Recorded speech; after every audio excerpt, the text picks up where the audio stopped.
Greetings and salutations, all you lovely individuals. Welcome back. It is Lee Mine is there, flying Han Solo on today's epi as we're looking to an early LCS Week 3. Things kicking off before the weekend. Got some marquee matchups. Comparing a little LEC versus LCS because the tables might have turned in terms of who's in the better situation these days. We're going to break down that big upset in the LPL and the old guessing game, even though Mark isn't here. We're going to do a little bit of who am I where. I'll give you guys the opportunity to try and guess which player or team we're talking about. But we start with the hyped up match of the week in the LCS. It's only week 3 of the regular season, but this Dignitas versus FlyQuest showdown, throwdown of trash talk off the Rift and actual on Rift gameplay really feels like a playoff matchup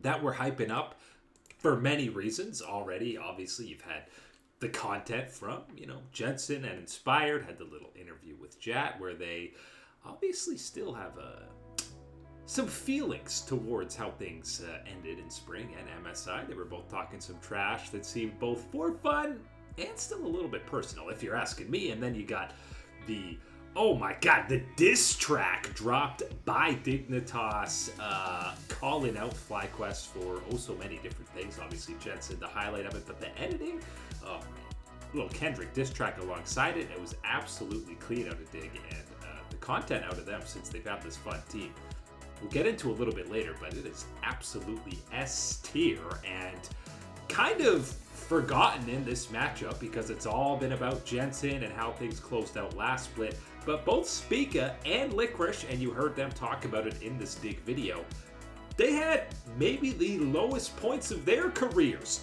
on FlyQuest as well. Obviously Spica with that super team who ended up bottoming out and not even making playoffs, and Licorice, I feel like people were ready to call his career done on the split or so that he was on FlyQuest. So 3/5 of this Dig lineup have some ill will towards FlyQuest. So absolutely, this is the matchup to watch over the weekend because of the storylines and history between the players, but also when you look at actual implications on the standings, because these are the two squads that are legit Worlds contenders and are kind of vying for that third team from the top if you're slotting Team Liquid and Cloud9 kind of as that 1-2.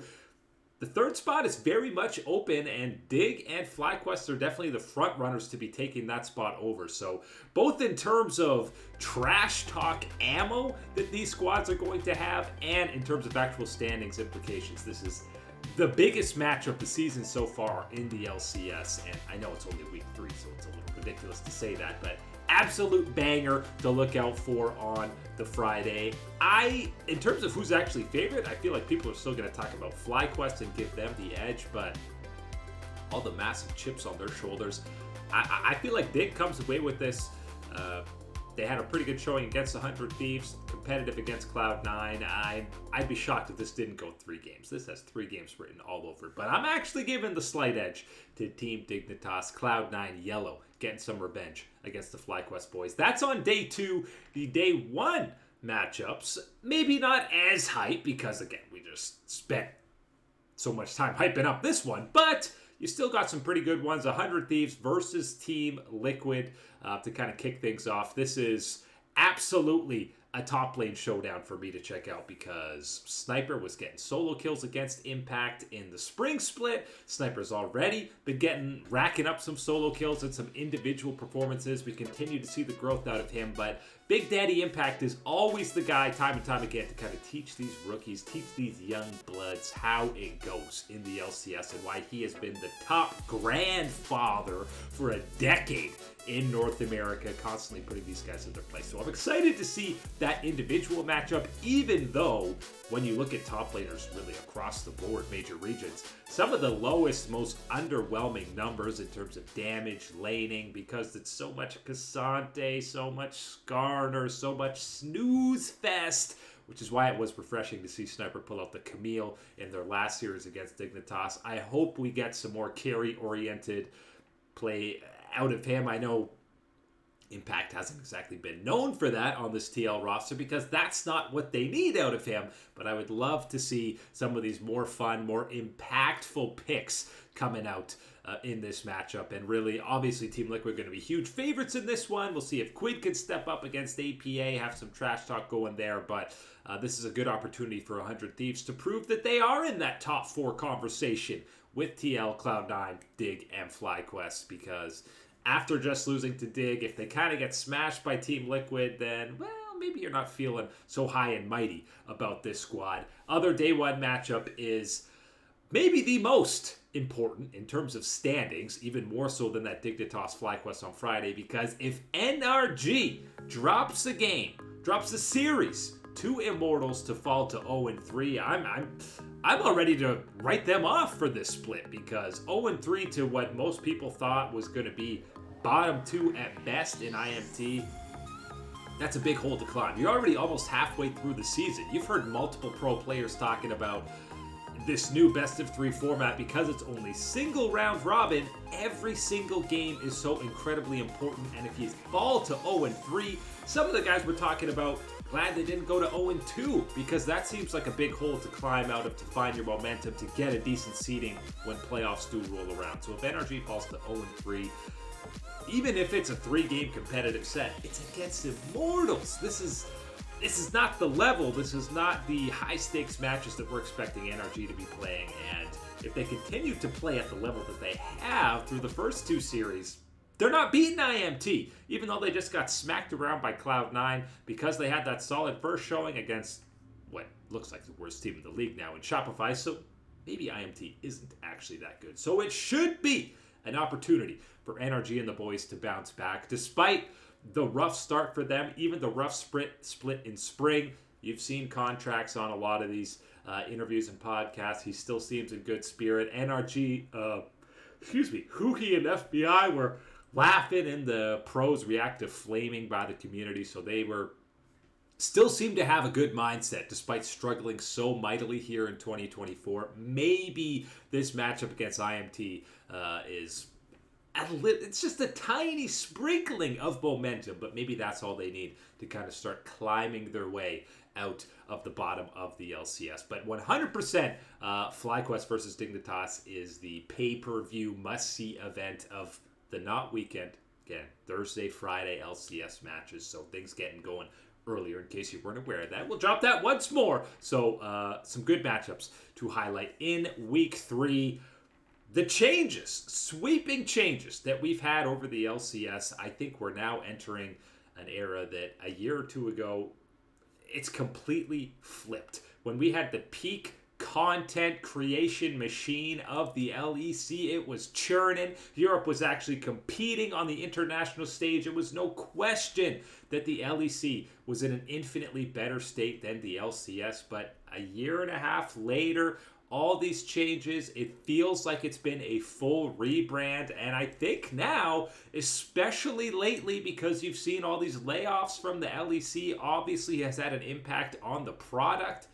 The LCS, North America, in a better state than Europe. Even if you remove competition and, we're not looking at Team Liquid versus Fnatic at MSI and saying, there you go, told you, NA greater than EU. If you're looking at the package as a whole, the product of the LCS versus the LEC right now, no question, if you're asking me, North America is in a better state because the LCS, these kind of brand changes, the best of 3, the live patch, it feels like it's in the best state it has been in years. It feels refreshing, revitalized, and that's not just to do with the formatting, but it's the investment in the content and the change in the content. All this editing, all the fast-paced content and longer form short pace. They're focusing more, something that we've called on for years as a community, focus more on the personalities, focus more on the players from the league. We're getting these shake things with Sven and Jan, obviously the handshake, and they're drinking a milkshake. Haha, great job LCS. But the pros podcast afterwards, all these things involving the different teams, and most importantly, when we're doing these teaser videos, they're having fun with it. They're not trying to be too serious. There's less of these folding the arms, crossing the arms, and adjusting the glasses, trying to look super cool. Leave that to the LCK because they've mastered it. They go so above and beyond that it works. It never really worked in the LCS. So this change in how they're approaching the brand, how they're approaching the content has been an absolute breath of fresh air. And because of that, I feel like people are more excited for these games than ever. I think there's many reasons why the LCS has kind of pivoted to be on a better path, better trajectory now than the LEC. And a lot of that, I think, stems from knocking out 2 teams because the overall power level and interest in 8 teams instead of 10 has made a big difference. Even the bottom 2 teams, I mean, in spring at least, Shopify had some positive moments, and they still might in summer. But even the bottom teams, you're okay watching them. And now, I think a big change this summer has been Dignitas, this new roster.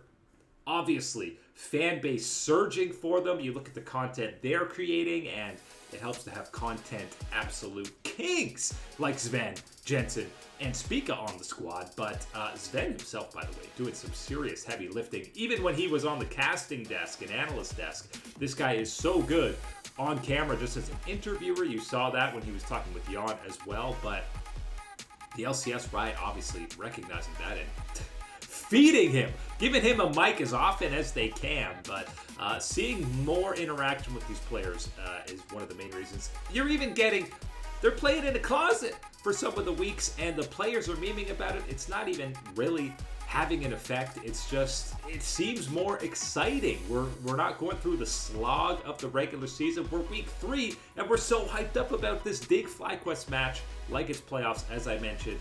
If you compare that or contrast that to the LEC, since they've changed to this 3-split format, it feels like not only is the content down, it feels like the last few teaser videos out of Europe have been the same. As I mentioned, voiceovers of the guys talking, how do we beat G2, cool poses in the same lighting, in the same studio that's been for 2 years, and burnout from the games because there's so many regular season games. Now with this LCS best of 3, I just said every game is so impactful, so meaningful.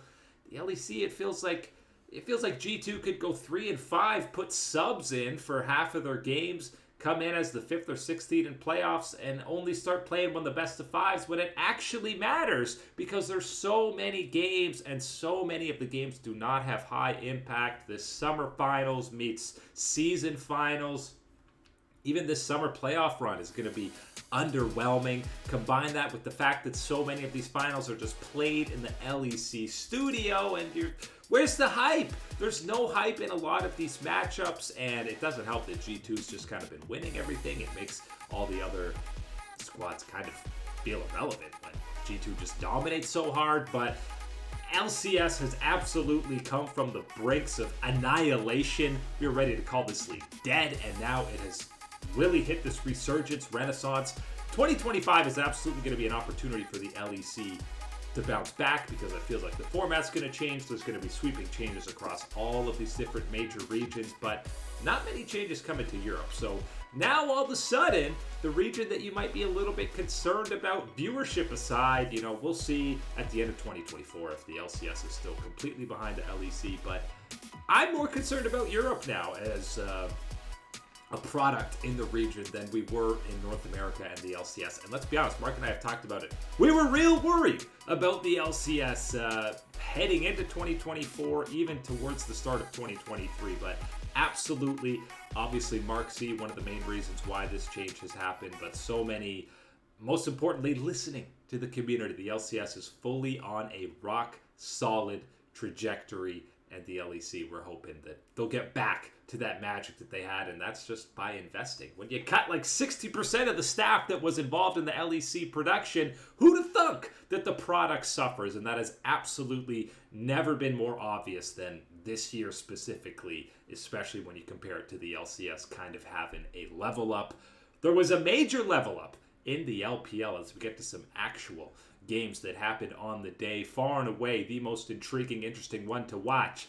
BLG versus LGD in their finale of round robin fearless draft action. This is 5-0 BLG. They've been dominating everybody, and LGD shows up on the day. They win game 1, lose game 2. We go to that decisive third game where they were down in gold. They were down a Baron, which makes it even more impressive that they come from behind to hand Billy their first series loss of 2024. It was absolutely in dramatic fashion as Hai Chao gets a solo kill on an incredibly fed Knight. Corky.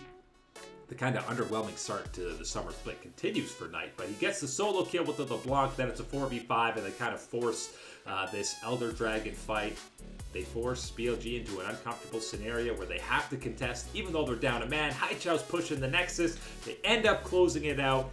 Unbelievably impressive from LGD, especially when you combine that with the fact that they started 0-2 in this group, then rallied off 4 straight wins, and now they're headed to Group A, the winner's bracket for the next round. What an incredible way to clinch it by handing BLG that first loss, and all of a sudden you're kind of excited to see these guys. Yes, they're going to be absolutely huge, massive, disgustingly big underdogs in all these matchups against, the likes of BLG, Part 2, JDG, Top eSports, yada, yada, yada. But big kudos to them. Love to see some of these middle tier teams stepping up in the LPL. It's something we've been calling for and been a bit disappointed by.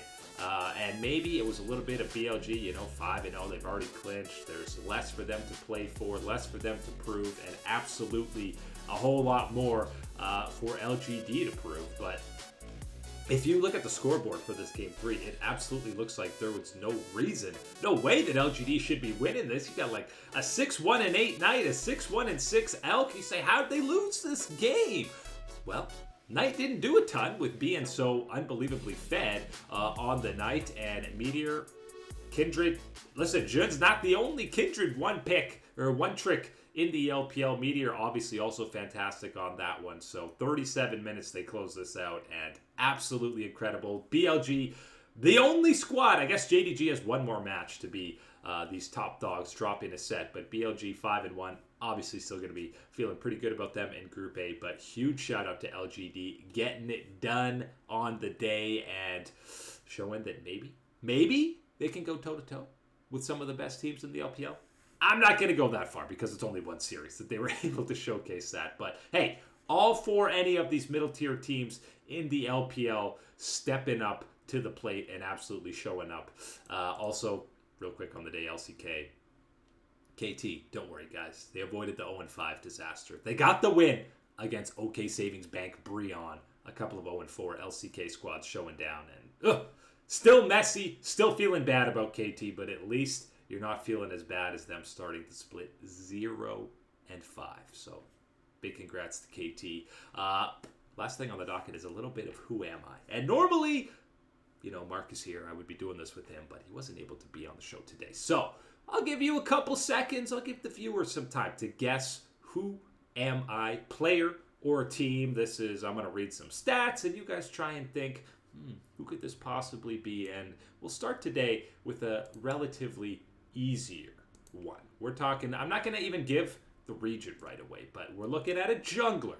And these are the stats. These are the major categories that this dude is first among all junglers in the league in. We're talking KDA. We're talking gold per minute, damage percentage, CS, gold, and XP differential at 15, and first blood percentage. This guy is first in all of these categories in the region. Again, I'm not going to say what the league is. I'll give you a few seconds. We'll cue the Jeopardy music. A few more seconds. You can just listen to my sultry voice while you think about it. We're talking jungler. Now I'm going to give you the hint for the region. It's the LCK. It's Korea. Who's been dominating in the jungle? Of course, it's perennial MVP candidate Gen G Canyon, to the surprise of nobody. This was the softball to get things warmed up. Yes, he's been dominating. Yes, he's been doing it on carries. He has the same damage percentage numbers as every top laner. He outdamaged every top laner except for one. I think he's tied for first with 23.1%, but That's a combination of top laners playing Skarner and Cassante every game, and Canyon being absolutely out of his mind. But more so the latter than anything else. He's been an absolute unit for Gen G, and again, is absolutely shaping the meta. Sticking to the LCK, this time we're going AD carries. I have the highest damage percentage, kills per game, gold differential, and CS per minute in the league. This is an AD carry, and if you've been paying attention, this is a guy who I've seen people talking about his stats and his numbers, and maybe they're a little bit misleading in terms of the overall power level of him and his team, but you might, again, give you a few seconds.